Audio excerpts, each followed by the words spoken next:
Alright guys, so I finally had some time to make a list and try to show as much as I can without taking it apart of what I did to get it running.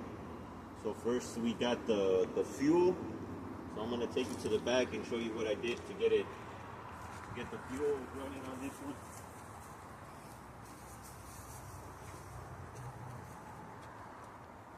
Right, so right here, this is the fuel driver module. Right there. So I'm using the original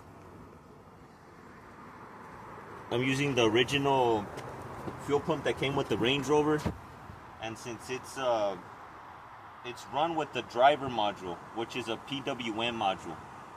It doesn't run just off a relay. It's just on and off. You know, this one, it doesn't. Originally, the Range Rover, they don't use a fuel regulator. They use the fuel pump driver module to regulate fuel pressure. So at first, what I did, I just bypassed that and I just ran 12 volts straight to the fuel pump, but it was overpowering the Corvette style filter that I used. So what I ended up doing was I used the original fuel driver module, and to get it running, I just got one of these. It's a PWM frequency maker. It sends the signal, and that's the way I got it running. So I'm gonna start the truck real quick so you could see it running. So that's let me show you.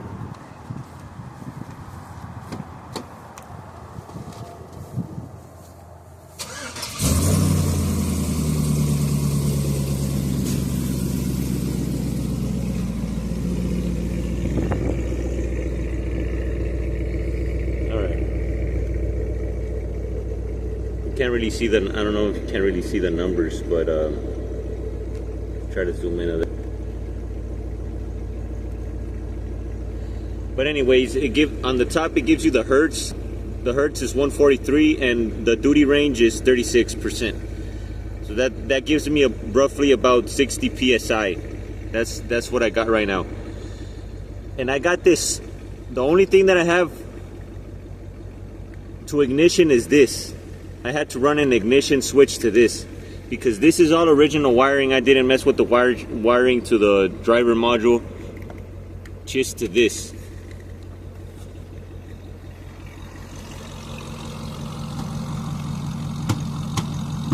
That's the fuel. And the way that works, it gets a signal from the PCM and it sends it to that to give it the fuel pressure.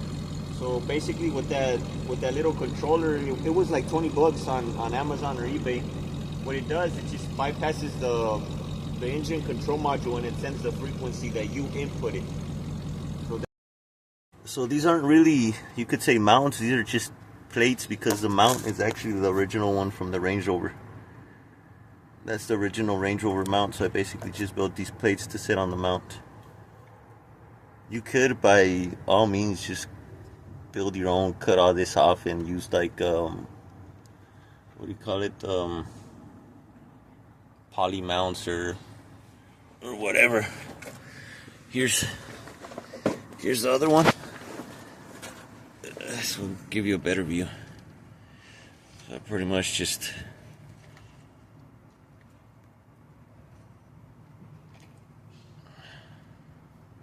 there it is.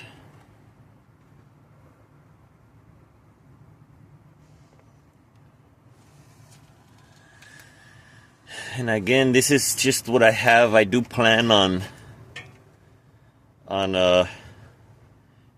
taking them off and like boxing this out, so it could be a little stronger.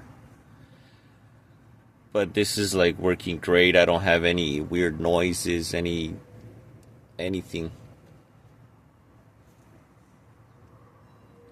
So those are the engine mounts. Again, I'm not an expert. I'm just showing you guys what I did. So by all means, just use this as a, I don't know, as a guide so you could do it better than what I did. Okay, so that's the engine mount. So let's go back so I can show you transmission mount. That's what I did for the trans mount.